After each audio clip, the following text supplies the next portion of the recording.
They used to laugh at the delivery guy, mocking him every chance they got. But everything changed the day he walked in as their new boss and handed them their termination letters. For nearly 10 years, Marcus Delaney had been delivering packages all across downtown Phoenix. He knew every back alley, every service door, every receptionist who barely looked up when he arrived. The job wasn't fancy, but it paid the bills, and Marcus took pride in doing it right.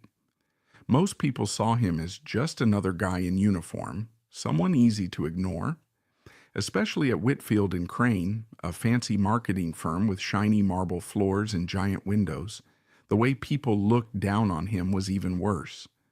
The first time Marcus stepped through those glass doors, he expected it to be just another delivery. But he immediately noticed the stares. People looked at him like he didn't exist, or worse, like he wasn't worth noticing. The receptionist didn't even look up when she signed for the package. That didn't bother him. He was used to that kind of thing. But over time, he noticed more. The whispers, the smirks, the way some employees laughed as he walked by. At first, he brushed it off, thinking maybe he was imagining it. Until one day he wasn't.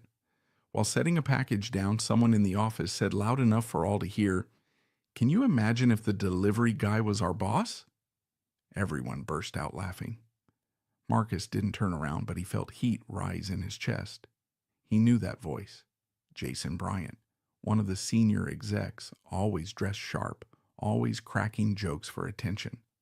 Then a woman added, "Please? He's used to lifting boxes, not leading meetings." More laughter followed. Marcus stayed calm, handed the tablet to the receptionist, and got it back without a word. He had dealt with worse. He had learned to ignore this kind of behavior. But something about this moment stayed with him. It wasn't just what they said, it was how sure they were that someone like him could never be in charge. He walked out, past rows of glass-walled offices where people sat sipping expensive coffee and pretending to work. Some looked at him with disinterest. Others didn't even notice him. Just another delivery guy passing through.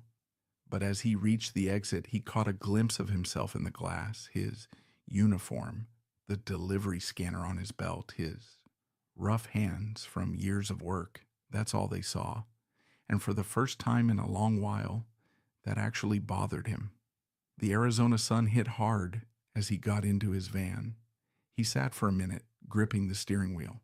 He wasn't mad. Anger fades. This was something deeper, sharper. They thought they knew who he was. They had no clue. But soon, they would. Marcus wasn't one to dwell on things. He'd faced disrespect before, people assuming he wasn't smart, treating him like he didn't matter. It wasn't new. It wasn't even surprising. But something about what happened at Whitfield and Crane stuck with him. That night, after his last delivery, he parked outside his small apartment in Mesa. It wasn't much, just one bedroom, old carpet, a kitchen with worn cabinets. But it was his. He sat in the dark, holding the steering wheel, staring at the streetlight outside. For years, he'd told himself it didn't matter what people thought, as long as he worked hard and earned an honest living. But tonight, that didn't feel like enough. The laughter back at Whitfield and Crane wasn't just rude, it was confident. They truly believed they were better than him, that someone like him could never be in charge. He needed to talk to someone. Marcus pulled out his phone and called the one person who always understood him, his older brother, Elijah. Elijah picked up after 2 rings. "Yo, you good?" "I'm good," Marcus said. "What about you?" Elijah could hear something in his tone. "What's up?" Marcus hesitated. Had one of those days. Elijah chuckled. "Let me guess, some rich folks treated you like you didn't belong?" Marcus sighed and rubbed his forehead. "Something like that." "Ain't nothing new," Elijah said. "It's not," Marcus agreed, but today felt different. Elijah didn't push. He just listened. "They laughed," Marcus finally said, like full-on laughed at the idea of me being anything more than a delivery guy. There was a pause. Then Elijah said something unexpected. Good. Marcus blinked. Good? Yeah, Elijah said. Means you're finally tired of it. Marcus leaned back and stared at the dashboard. So what am I supposed to do? Quit my job because a bunch of idiots don't respect me? Nah, Elijah replied. But you're smarter than that. Smarter than them too. Those words sank in. Marcus had always been good with numbers, strategy. When he was 16, he flipped sneakers for profit. Later, he got into stocks, small businesses, even real estate. He understood how the game worked, but he had never gone all in. Elijah's voice broke the silence. Remember what Dad used to say, when people only see you one way, you've got two choices. Prove them right or prove them wrong. Marcus let out a long breath. Yeah, I remember. Then what are you going to do? Elijah asked.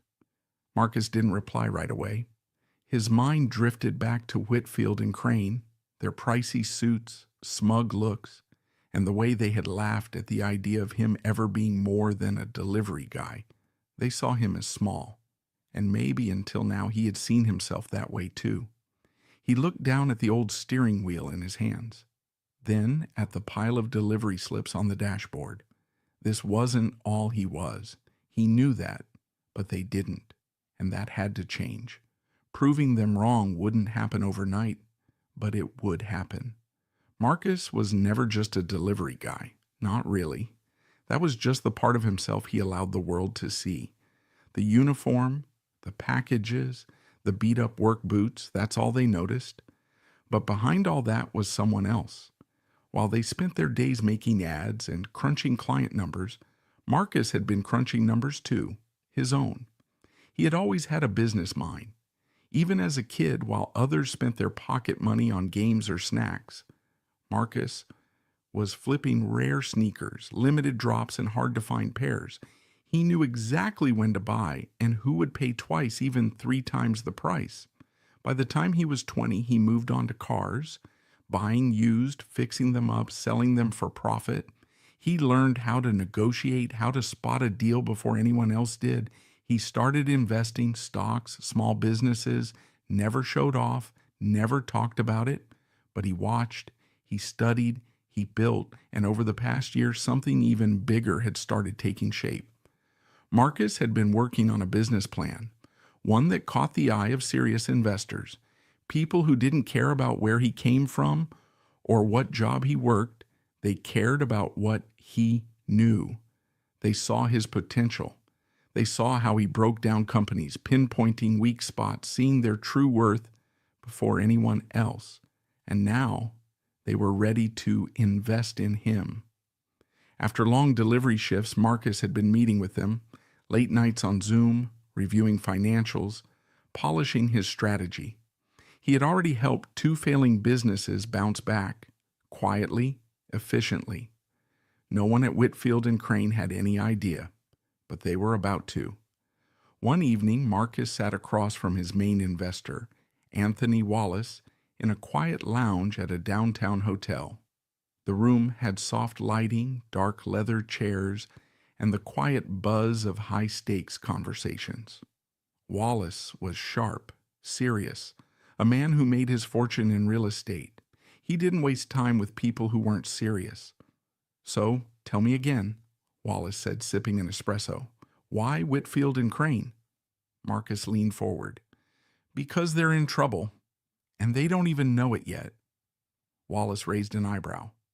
Go on. Marcus took out a folder from his briefcase and opened it on the table. They've been losing clients for the past year. Bad leadership, old strategies, spending money in all the wrong places.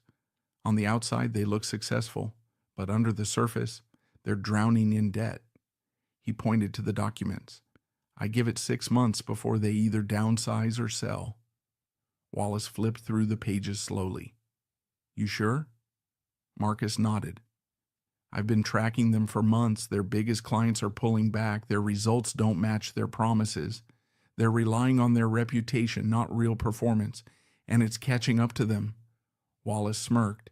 And you want to be the one to buy them? Without hesitation, Marcus said, I don't just want to buy them. I want to fix them, clean house, hire the right people, make them great again. Wallace leaned back, tapping his fingers on the table. It's a bold move. It's a smart one, Marcus replied. Wallace chuckled. You've got guts, I'll give you that. He set his cup down, reached into his jacket, and pulled out a check. He slid it across the table. Marcus looked down at it. It was exactly the amount he needed to make his first move. You've got my support, Wallace said. Don't make me regret it. Marcus picked up the check, the weight of the moment sinking in. The same people who had laughed at him, they were about to meet their new boss, and they didn't even know it yet. He knew success wouldn't come from rushing in.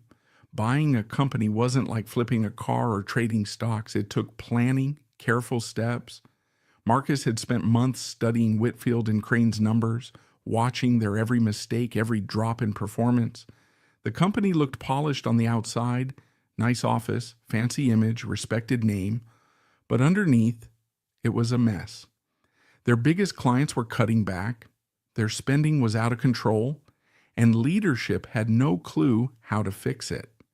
And Marcus wasn't the only one who noticed. People in the industry were starting to whisper about layoffs, possible restructuring. Some employees felt it in the air. Others stayed in denial, thinking the company was too big to fail. But Marcus knew better. With Wallace and the other investors behind him, he started to make moves, quietly, carefully. The first step was getting control of the shares. Whitfield and Crane wasn't a public company, but it had several stakeholders, former executives, private investors, people who had put money in long ago and now wanted out before the business completely fell apart. Marcus approached them one by one, offering deals they couldn't turn down. Some of them were unsure at first, a delivery guy trying to buy into a top marketing firm. But money speaks, and Marcus had leverage. Slowly, one after another, they agreed. It took weeks, late-night calls, quiet meetings, careful planning. But when the final signatures were in, Marcus owned the majority of Whitfield and Crane. He was now in control. The final step was to make it official.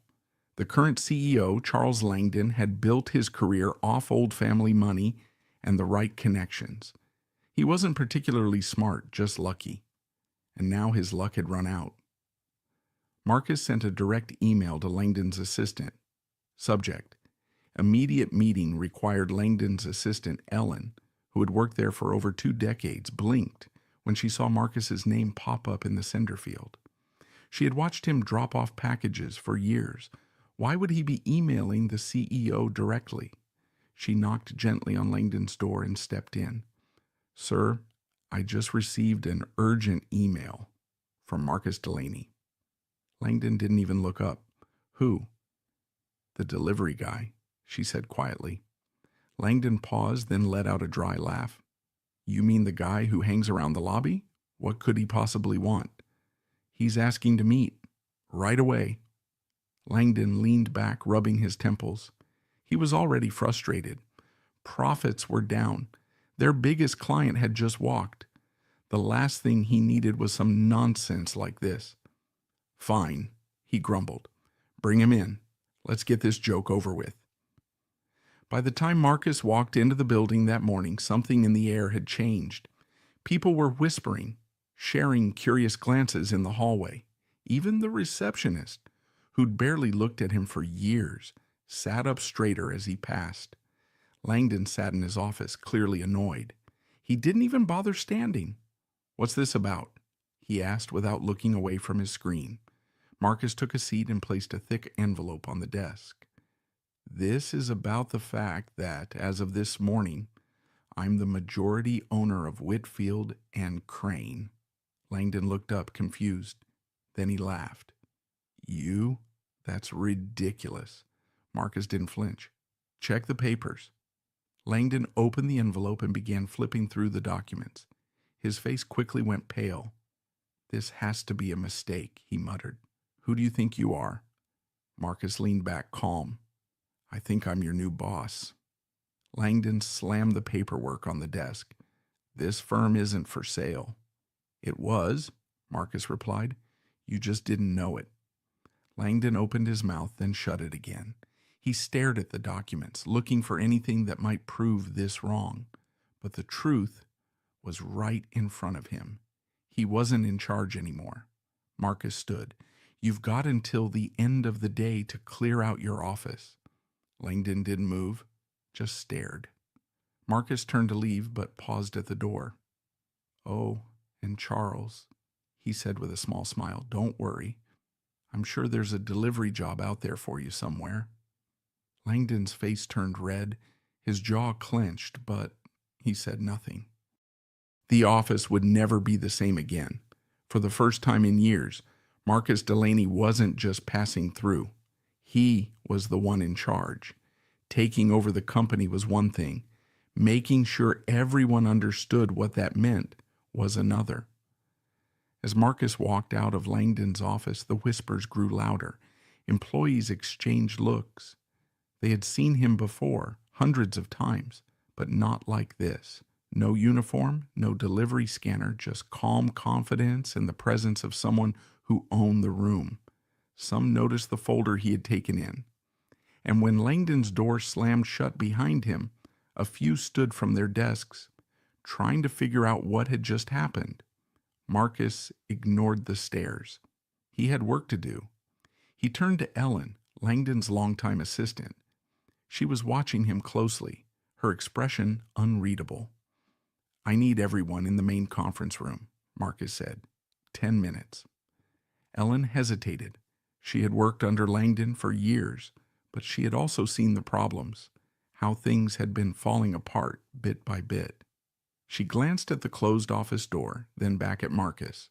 I'll send the email, she said. Minutes later, Whitfield and Crane's employees filled the sleek, glass-walled conference room, whispering among themselves. Ryan Bryant, the senior executive who once laughed about Marcus ever being in charge, leaned over and muttered, "What is this? A security drill?" His colleague smirked.